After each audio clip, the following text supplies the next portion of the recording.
to announce our main speaker, Silas P. from San Francisco.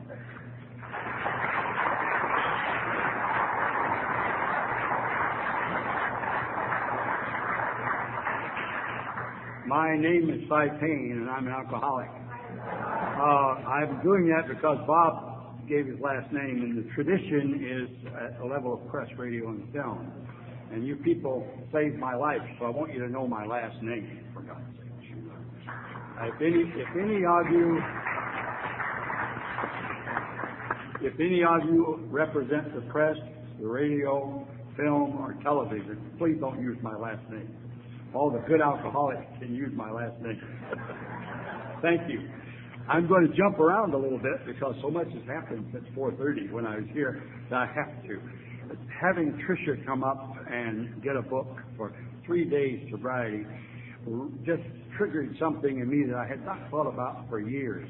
In 1974, I had my 10th birthday on January 14th.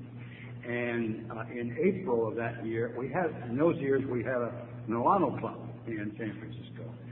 And I was sitting up, we had 2 tables that had signs hanging down, said hospitality table, but everybody regarded them as a hostility table because that's where we sat with all the newcomers, that had lots of hostility. So I was sitting at the hostility table with a young fellow who I had not seen before, and the desk came over and said, "Can somebody at the table volunteer to go up to the St. Francis Hotel? There's a man in one of the rooms up there that's been holed up in the room for 4 days, and he's coming off it, but he's really been in bad shape. He's been doing nothing but drinking up there. Wouldn't let anybody in, and he had his own supply, so we couldn't stop him drinking." This was the manager that they called central office. So would you have somebody go up and visit him? He's called for somebody from AA. So I said, "Sure, I'll go." And I worked only 2 blocks down. I said, "I'll go." And I grabbed this young guy next to me, and I said, "Come on, we're going to get a cab and go over to the St. Francis Hotel." And he said, "I don't have any money to pay for a cab." I said, "Cool it, we'll take care of that." I said, "Come on with me." And so on the way over the cab, I said to him, "How many days sobriety do you have? How long have you been sober?" That's the way I phrased it. "How long have you been sober?" And he says, 2 days. And I said, "Boy, nice going, Silas, You're going on a 12-step call with a real drunk, and you got a guy 2 days sober." I said, "I've been really picking." So we went in the lobby, and the manager said, "Are you guys from AA?" And we said, "Yes." And we went up, and we knocked on the door, and he said, "It's open, come on in." We went in. It was just like the rooms I had been in, 10 years before. Full of cigar smoke and bottles all over the floor, and the man had urinated on himself, and it was a terrible mess. So the first thing I did was go in, pull the draperies back, and throw up the window, to let some air in there. And then I pulled up a chair beside this man's bed, and he was from New York, and he'd come in and gone on this monumental bender. And so I sat down and said, "Have you gone to AA before?" And he said, "No." I said, "Well, you called for AA." He said, "Yeah, I think they can do something for me." And I said, "I do too. If you're ready to surrender, I think so. We can help you." And he says, "How long have you been sober?" And I said, 10 years. And he was rolling his eyes back, really sick of me. So I started telling him how the program worked. And finally, after I was about 5 minutes into my share with him, only about 5 minutes, he looked me right in the eye. He rolled his eye back, and he said, "You're sober 10 years?" And I said, "Yeah." And he said, How long has this guy sitting at the foot of the bed been sober?" And I says, 2 days. And he looked back at me and he says, "Look, will you shut your mouth and let him tell me how he stayed sober 2 days?"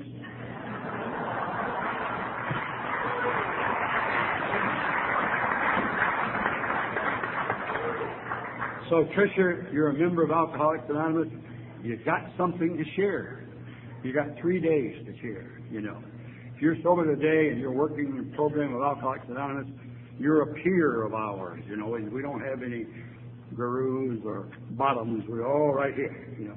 We're all sober one day at a time. The reason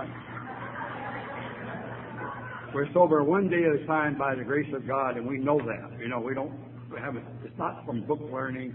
It's, as Otis said, it's from down in the gut when you know you're one and you adopt this program. That's when it happens. So you could do that at 6 months. You could do that at 3 days. You can do it 2 years or whatever. And I don't want anybody to think that I'm one of these big speaker guys from, you know, San Francisco who knows more than you do, because I've already met 50 people tonight who know more than I do. So I'm very clear about that. I've just been privileged to be invited by your committee up here to share my experience, strength, and hope with you, which I will proceed to do now. This has been a wonderful millennium for me, and a lot of self-revelation. I retired from the practice of law 4 years ago, and lo and behold, unbeknownst to me, I didn't know where my life was going to go. I've got several hobbies, and I got into them, but also being retired opened new vistas for me in AA. I got to be a member of the Public Information Committee. I had always had 2, 3, 4 newcomers I was sponsoring while I was going through. But now that I got time, you know, I take them as they come. And the last count I had 14, which is sort of arrogant in a way, you know. To think that I could be helping 14 guys at once. But they call and I answer, and it doesn't impress me, so I'm going to keep right on doing it. And the big benefit of all this is I get to stay sober every day. And my sobriety is just absolutely wonderful. Like Otis was saying, you know, it's some kind of magic here. I don't know what it is. I turned 80 years old on December 28th. And a few days later, January 14th of the millennium, I got 36 years in the program, and I consider myself one of the really.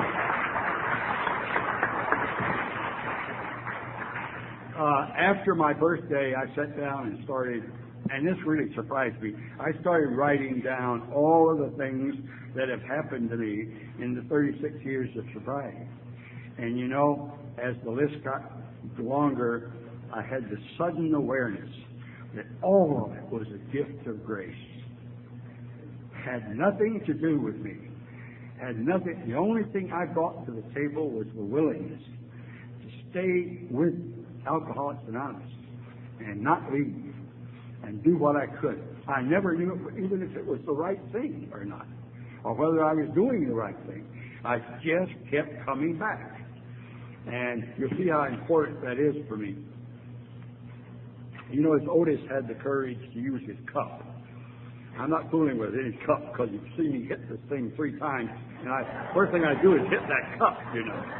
So I got something I can seal up here in between gulps. I've got so much to say that I'm not going to give a long drunk log tonight, because I'm very impressed with what I've heard so far, and I want to share as much as I can about the program. But I have to qualify, and to qualify, I want to tell you that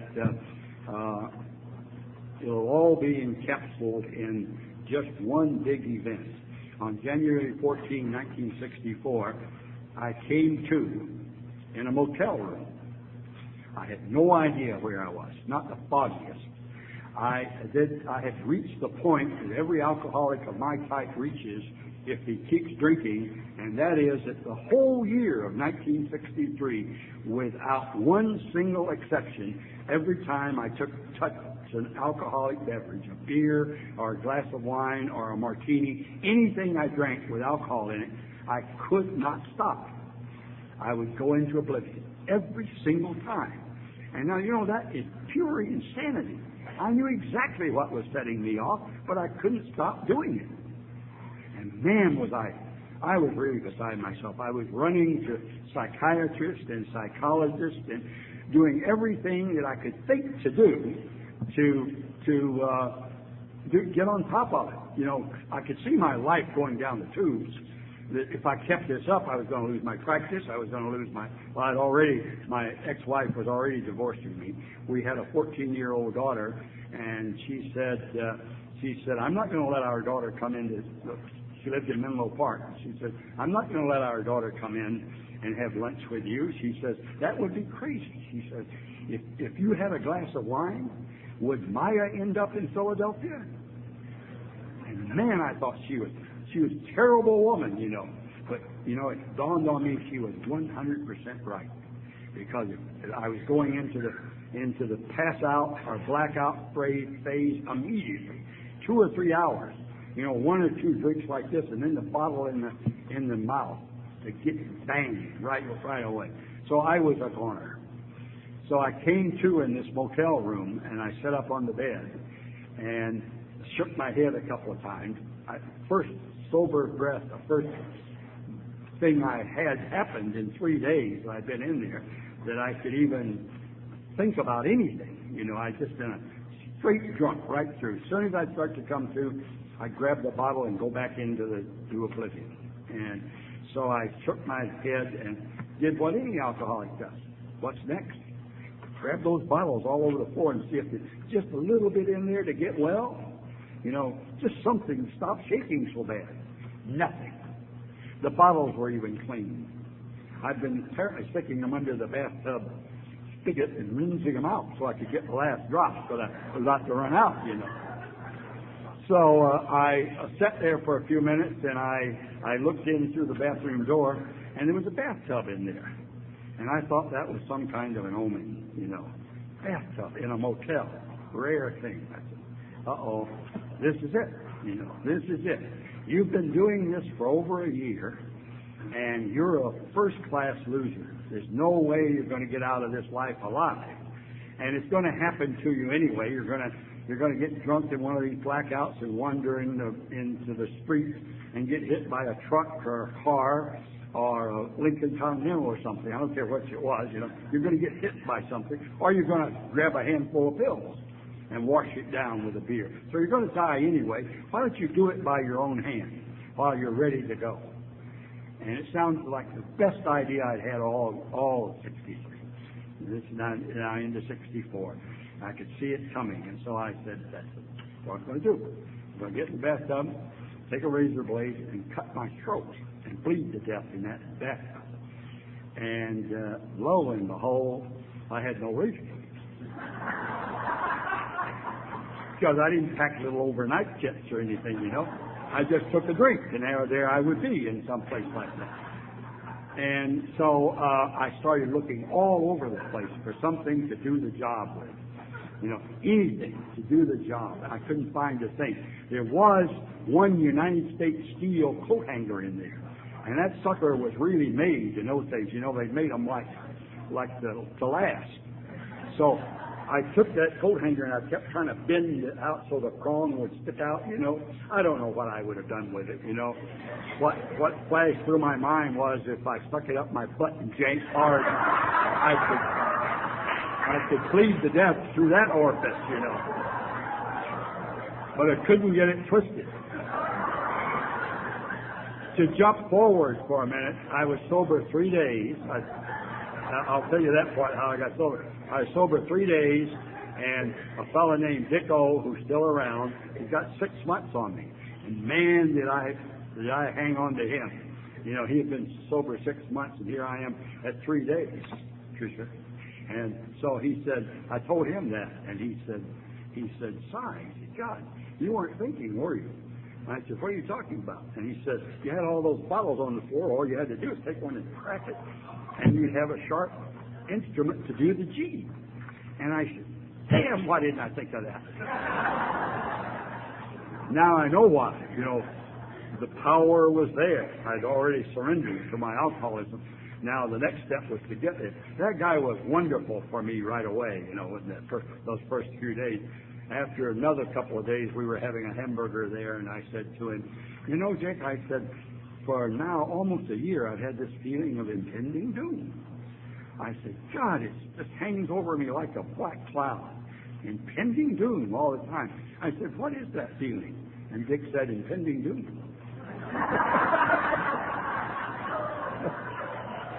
So I thought that was a profound statement.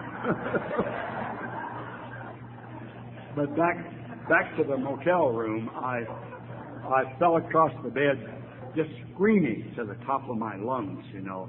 I gotta die. I have to die today in this room. I am not going to leave this room alive. There's nothing out there for me. I've done everything I could think about.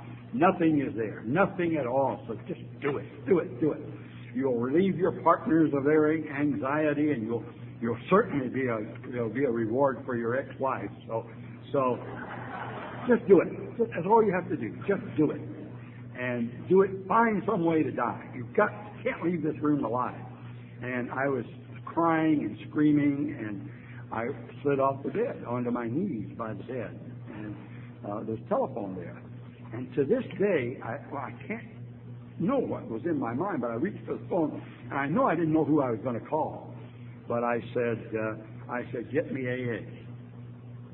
And I've got several theories about where I'd heard AA, but I'm not going to stop for that. You know, some did pick it up. Some consciousness had put into my mind AA, and I called AA. And the first big miracle was the switchboard operator said, yes, sir, can I help you? And I said, please get me AA. And she said, oh, thank God. And she said Sacramento or San Francisco. Well, I discovered I was in Sacramento. No idea where I was. So I said, I'm from San Francisco, put me through to San Francisco. So she put me through, and it was just after opening time of the central office down on Gary Street in San Francisco.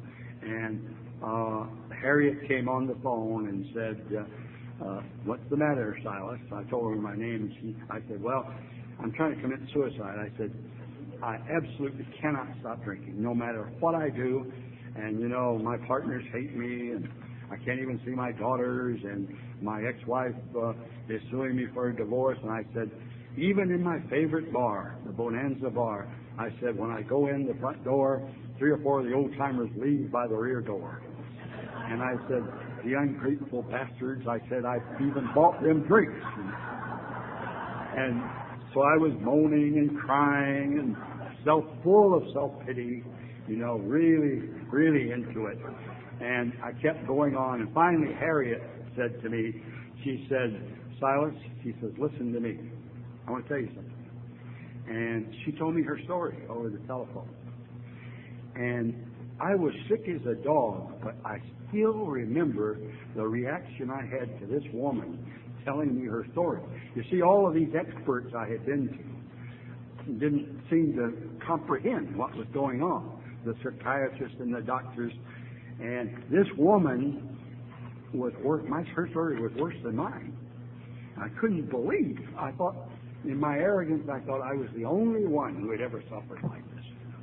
And here this woman was telling it just like my story was. And man, was I impressed. She really got my attention. And I, years later, I finally got around to reading the prefaces, the early parts of these forewords. And here it is, the foreword to the 3rd edition. And I really love this because it captures the very spirit of AA. They start out by saying that this is in 1976. AA has 1 million members, 28,000 groups, meeting in over 90 countries. And that was in 1976. Of course, it's 2 million, whatever now. But what it says down here, in 1999, there are over 98,000 groups instead of 28,000. And it's estimated that there are over 2 million people. But here's what it says. It's really important to me. In spite of the great increase in the size and the span of this fellowship, at its core, it remains simple and personal. Each day, somewhere in the world, recovery begins when one alcoholic talks with another alcoholic, sharing experience, strength, and hope. So that's the way it starts, folks. It starts with one of us talking to another. And, you know, that was what was impressing me, because for the doctors here and the psychiatrists and the experts in the field of recovery addiction, I have great respect for you, and this is just my story. I love the doctors that I meet now in AA and the ones that I see professionally. I have no problem with it at all. But at that time, it just seemed to me that every time I went to a psychiatrist or a medical doctor, they were up here, like on the throne, and I was down there. And this is all in my mind, of course. And they were looking at me and saying, "You worm, if you had any guts, any willpower, you wouldn't be in this mess." Now, I know that that's wrong. I know they were good men trying to help. I'm fully aware of that, so I have changed completely from that. But at that time, when Harriet shared her story, and I got down there that day and started talking to her, I could not get on the level where they could do me any good because everything froze when I put that judgment into my mind. But I still know to this day, as much as those people knew and as wonderful as they were, not one of them ever said to me, "Oh yes, I pissed in my pants too." Not one of them. And I had to hear that from somebody. And Harriet was telling me that, and she was a woman. So I was really impressed by that. And she gave me explicit instructions of how to get down to her office. And I went down there January 14, 1964. You can look it up in the almanac. It was pouring rain that day. And I was living in a little apartment, just a little studio apartment up on the side of Telegraph Hill. And so she said, I talked to her for about an hour, and she gave me the big book, told me the big book. And she said, there's a meeting tonight at Tuesday downtown on Bush Street. She says, be there. She said, there's a beginner's meeting at 7:30, and the regular meeting is 8:30. Can you get there by yourself? And I said, oh, yeah, I'm going to go take a shower and get cleaned up. She said, you should, because I had been doing all those things, I had 3-day growth of beard. And I went up, and I took 3 showers after I left her, and I put on my very best dudes, man. I mean, I've my good stuff. My Brooks Brothers suit with the vest, my Cole Haan loafers. I was really, I just kept bathing until I got really cleaned up. Nice fresh shave, and I went up there, caught a cab and got there in the rain. There's a little guy standing on the door who was the greeter. I didn't know anything about it, and I ran in out of the rain up there, and Harry looked at me and he said, you look new.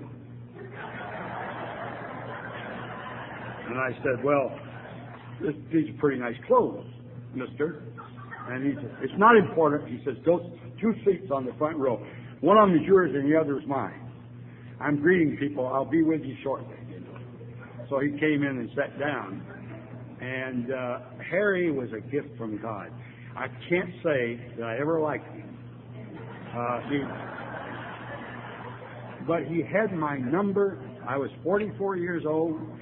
I was an a-hole lawyer who knew everything, And I was looking at those steps, and immediately all that stuff was going through my head, about some of this was not necessary. Really couldn't see how it was going to affect me. But I loved that first meeting. The guy who shared, I identified with completely. Just completely. Everything he said. He just told my story. And I had my big book with me. And so Harry, at the end of the meeting, Harry said, let's go over and have a cup of coffee at the Atlanta Club. So we went over to the hostility table and sat down, and he says, I'll be your temporary sponsor. And I said, great, what's the sponsor? And he says, you'll find out. He says, now, first order of business, he says, can you take step 1? And I read it, and I said, wow, I sure can. That nailed me right there. Absolutely, my life is unmanageable, and I'm a hopeless, helpless alcoholic. He says, good, if you can do that, you got 50% of the battle won. So I didn't know what he meant, of course, but I said, great. So then he said, I want you to go to a meeting every day, 2 meetings a day if you can, and I want you to report to me by phone every day. And he kept saying to me the next few days, you done step 2? And I said, what's step 2? Well, isn't a book there? And he was real mean. he really didn't respect my learning or my position or any of the rest of it. He was always on me, you know. So finally we met for lunch one day, and he says, now about step 2. He says, just came to believe a power greater than ourselves could restore us to sanity. You've already admitted you're insane, didn't you? I said, yes. He says, okay, there's some power. If it's just AA, that's okay, Silas. Just AA. Just admit it. And I said, you mean right now? He said, go right now. Say it. So he says, you're a little slow. I'll break it down for you. Always a dig like that, about my intelligence. So I said it, and he says, you've taken step 2 now. He said, now I want you to read the part about 3, right after the chapter 5 that we read, where it says, after the 4th chapter 5, where it says, we're now at step 3. I want you to get that in your mind firmly, okay? So then 3 days later, now it's about the 3rd week, about 3 days later, I saw him again, and at this time I saw him, there was another sponsor with the same time that Harry had in the program, and his sponsor. So his sponsee was saying, this guy's sponsee was saying, well, I never drink, and I love these meetings. I love to go to the meetings, And he says, you got to do the steps, all of them. And I said, Harry, how come you insist on that? And we were in this group, and he says, because you'll get drunk. Simple answer, you'll get drunk if you don't do these steps. And the other guy said, the other newcomer, relative newcomer, said, yeah, he says, I get a lot out of the meetings too. He says, I can't see the deal of getting into all of this stuff like this. And his sponsor said to him, when 4 of us were standing there, he said, listen, nuthead, to his sponsor. So I found somebody else insulted their sponsor. So he says, tell me this. He said, if you sit in your garage for 90 days, are you going to turn into a Chevrolet? And he says, well, of course not. I'm not going to turn into a Chevrolet. And he says, well, what makes you think you're going to sit in AA meetings for 90 days and turn into a sober alcoholic? He says, it's not going to happen. You will get a lot of hugs and you get a lot of good fellowship. And if you stay sober, it's okay. But you're not going to solve your alcohol problem unless you get into those steps. So we walked around, went right out, and Harry said, now, we went to lunch in the Jack's restaurant. And so we were sitting across from each other, and Harry said, now we're going to take the 3rd step. And I said, here? In this restaurant? And he says, yes, in this restaurant. He says, I'm getting tired of fooling with you. He says, what we're going to do is take the 3rd step right now. He says, as I told you before, you're slow, so I want you to repeat after me, and I'm going to break it down. He says, I want you to say, made a decision. I said, I've got 3 weeks, and there's white in my eyes. And I said to him, I can handle 1 sentence, damn it. 1 complete sentence. And he said, look, don't get so hostile. He says, you've got to do these things to stay sober. You have to do them to stay sober. So I'm just helping you to stay sober. And I said, well, I've told you half a dozen times that I'm an agnostic. And I said, in my opinion, this 3rd step is just another sort of call to return to religion. That's what it's really all about. And he says, give me that again. And I said, what? He said, give me that statement again. And now the waiters are looking. And I'm really embarrassed. And I said, well, it's just kind of like religion. No, I want you to tell me what you said. And I said, I finally stumbled out. I said, well, in my opinion, this is like religion. He says, have you been reading that book? And I said, of course I've been reading the book. Well, he says, you've been reading the first 164 pages? And I said, yes, I've been reading parts of it every day. And he says, is there any place in there where it says I've got to listen to your opinion? He says, this tells you how to stay sober. And it's not a matter of your opinion. He says, now you're going to get drunk? And I said, no, I'm not going to get drunk. He says, okay, we're going to do the 3rd step right now. So then I said that he said it, and I said the whole of the 3rd step. Made a decision to turn our will, our lives over to the care of God as we understood Him. And I said, he says, you've now taken the 3rd step. You got to get busy on the 4th step. I said, wait a minute, Harry, wait a minute. We're going awful fast here. I said, how do you know I wasn't lying? I said, how do you know I really took that step? He said, you told me. And I said, but, I'm only sober about 3 or 4 weeks. I said, how do you know I don't have reservations? And he said, look, I don't give a damn what you had. I don't give a damn about any of your reservations. I tell you, you've taken the third step with your sponsor in Jack's Restaurant on February 10th, 1964, or whatever it was. And he says, write that down. He says, the meetings I don't go with you. I hear you're blabbing all the time about how great you are. So he said, you tell all those people you took the third step with your sponsor at Jack's Restaurant. Tell them that. And give them my phone number. And I'll verify it. I thought, man, what an organization. They don't care if you lie. They take your word for anything like this. I said, man, this is really serious.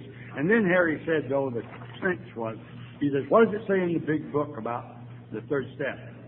And I said, I don't know, Harry, what does it say? He said, open your book. So I opened it. He said, now read that to me.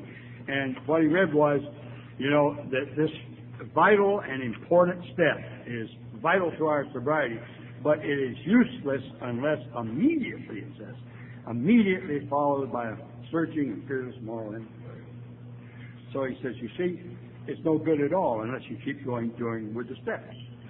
So I said, okay. So I started, oh my God, I started working on that inventory. And every day the phone would ring. Where are you on the inventory? And I would say, I'm on some resentments. Well, keep working. How much time are you putting on it? And I said, about an hour a day. Well, increase it to 2 hours. I said, but I'm busy. I've got my marbles back and I'm practicing law. Well, forget it till you finish the fourth step, he says.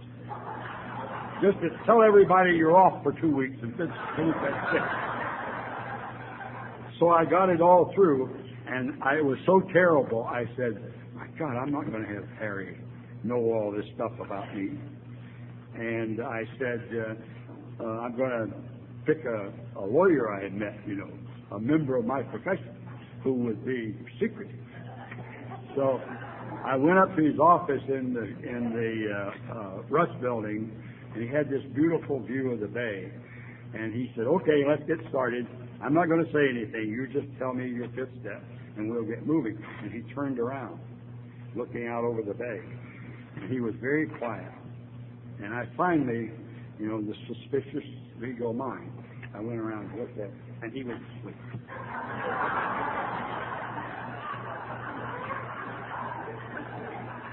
And I grabbed him and shook him. And I said, you spoil my fifth step. And Chevis said, I didn't spoil your fifth step. What are you talking about?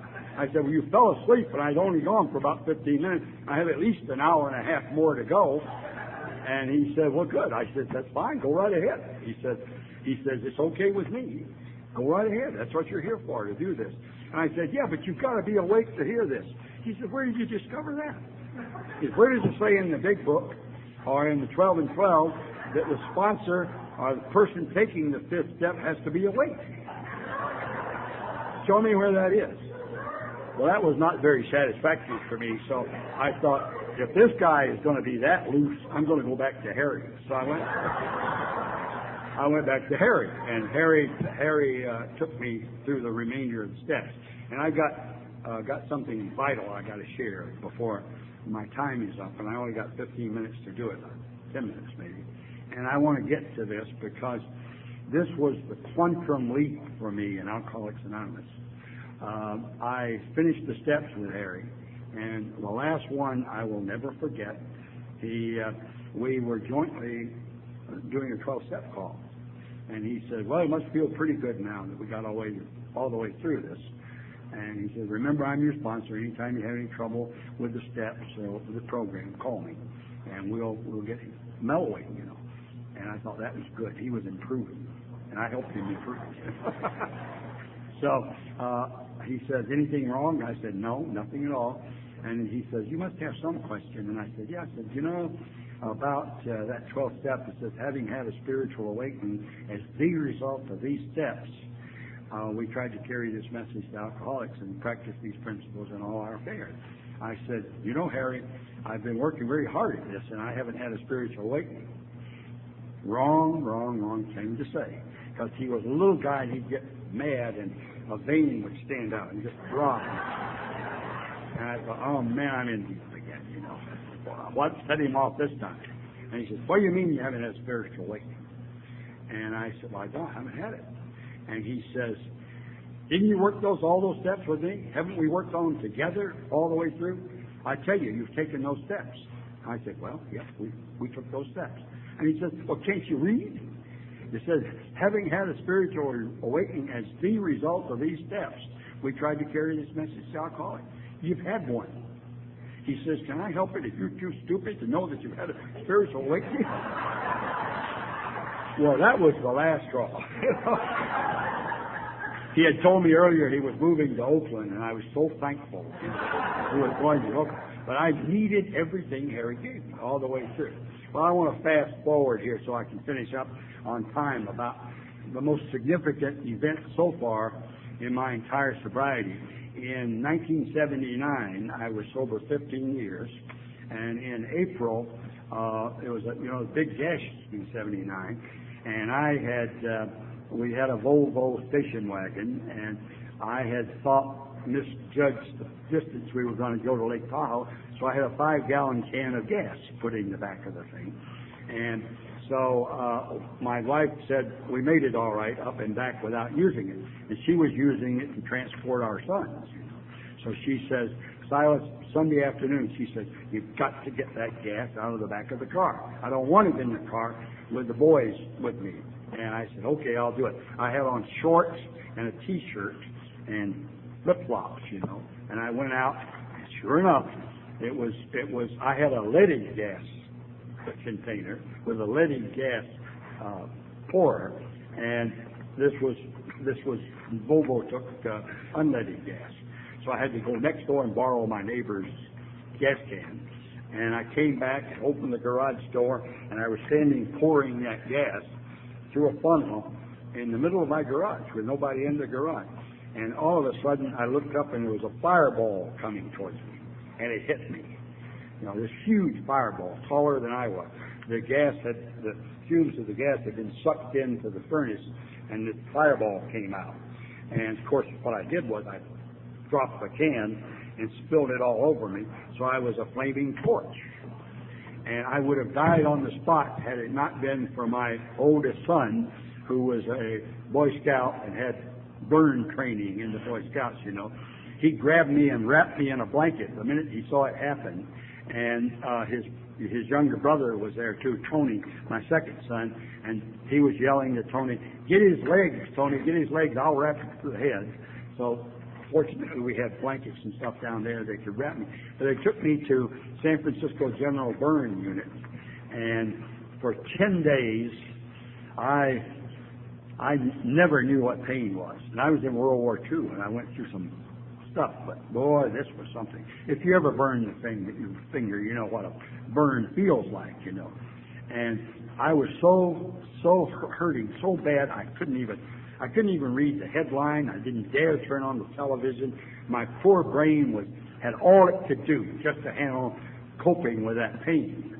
And I was in a room by myself, and they were doing a whole bunch of stuff to me all day. One of which, one of the modern burn things is they put you on a trolley type thing and get you over the sheet tip and drop you in it.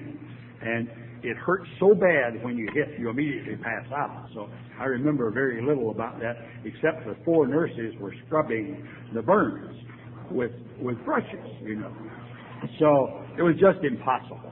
And I was really trying to die again. I was saying, I gotta die. I can't take this pain. I gotta die.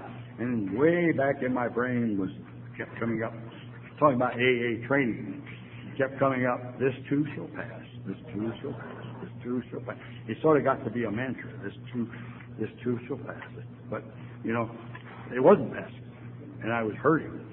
So on the 10th or 11th day, Evelyn, and I can't figure out when it was, but this woman on the program, Evelyn, had worked as assigned to the burn ward that day. She was not an official burn nurse, but she just came in because one of the burn nurses was off. She came in and greeted me, and she says, "How are you?" And I said, "I'm in terrible pain." I said, "I didn't even recognize you when you came in." And she says, "Well, I'll take good care of you. Don't worry now." So we've been in a lot of meetings together. Well, about an hour later, she comes to the door with this young guy in tow. And she says to me, "Si, Pat would like to talk to you." My big book was on the table, and I thought to myself, she's out of her mind. Why in the hell would she do this to me? I can't talk to anybody. I can't even talk to my wife. You know, this pain is so great, I just can't talk to anybody. But somehow my arm went up and I waved this guy in. And he came in and he sat down on the head of my bed, and I said, "Okay, Pat, what's the trouble?" And he told me what had happened to him. He had his arm all bandaged up. He went to the first AA meeting and heard the word God and decided it was some religious sect, and went back out and hopped on his motorcycle and got 1 block away and spun around and set his bike on fire and burned his arm. So he was in for outpatient treatment for second-degree burns there. Well, I remember him telling me the story and what I told him about had been an agnostic too. Don't worry about it. I said, doesn't matter what you believe, so long as what you believe doesn't matter. You know, what you really got to get is you got to do those steps in order to stay sober. So don't have that kind of mental block, you know. So we shared like that for a few minutes, and the next thing I knew, Evelyn was at the door, and she said, "Oh my God, Pat," she says, "Dr. Kunke's on his rounds. He was the burn surgeon." And she says, "He'll kill me if he finds out I left you in here for an hour." And that was news to me. I didn't know he'd been in there now for an hour. And then she came and grabbed his good arm and started with him out through the door. And as the boots fit, the sound faded away, it hit me. It still really shakes me up when I tell this. I had had no pain for an hour. Now you explain that. How in the world did I just suddenly become normal talking to a drunk? I don't know. God has mysterious ways to show us what's really true in our lives. 2 more minutes? Okay.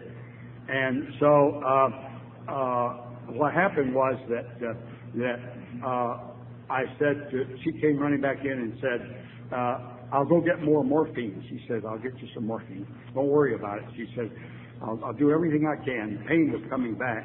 And I said, "Wait a minute, don't you dare. And no more morphine." I said, "Get down to Mission Street and get me every drunk you can find. And line them up. Line them up outside." And she says, "You know I can't do that." She says, "I can't do that." She says, "But I'll have you a meeting." There's 7 of us on duty on the floor. And she says, "I'll have you a meeting in an hour." So in my room, we had a meeting every day, sometimes 2 a day, for whoever was on duty. I'm sure the hospital loved the fact that some of the employees were in there with me, all of them, helping me to stay sober. But that was what had happened. And I was so grateful. I just fell back on the bed and I said, "Thank you, God, for showing me what the power really is like." Just brief postlude to this thing. About a year later, I spoke up in Sacramento, and I went in, and it was a freeway accident, so I was a little bit late. And I came up on the podium like this, and there on the front row was Pat. I hadn't seen him in a year. So I stopped everything and ran down and hugged him and ran back up again. And I said, "Pat, God, I didn't know your last name. I couldn't get in touch with you." I said, "God," I said, "you saved my life in there." And I said, "You've been sober the whole time?" He said, "Yeah, I've been sober for a year." He says, "I like the idea you had of the group being a higher power." So he says, everything's worked out for me. But he said, "Wait a minute, I've heard people say that you tell that story. I want to tell you something." He says, "That damn nurse came down there and they were bandaging my arm, and she says to me, 'I want you to talk to a dying man.' And she says, I said to her, 'Are you nuts? I'm not going to talk to a dying man. Are you out of your mind?' And she said to me, listen, you ungrateful little wretch. She says, we brought you in here and we're bandaging up your arm for free. And you don't even have the courtesy to spend a few minutes with a dying man that you could help. So here I am, not wanting the guy in the room. And here Pat doesn't want any part of it either. But God had other plans, you know. God said, I'm going to get these two jokers together and see how it works. So he did. And then, just one more thing. I spoke in Oakland last year, and this was 79, you know. I spoke in Oakland last year, and I walked outside, and big motorcycle guys grabbed me as I went out. I thought, you know, is this going to be a motorcycle assault or something? And they pulled me over, and they said, you know what happened? We were in a motorcycle AA meeting up in the low part of the Sierras, and he says, the principal speaker was this guy, Pat. And he said, he shared that part of the story. And he says, now, 1 week later, we hear your side of the story. And I said, how do they check out? He said, they check out perfectly. You're both sober. Pat was celebrating 20 years.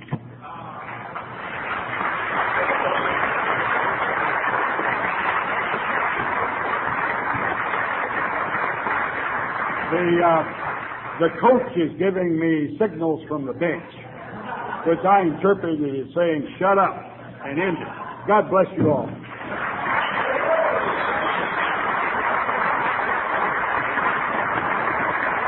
Thank you. Thank you. Thank you. Thank you.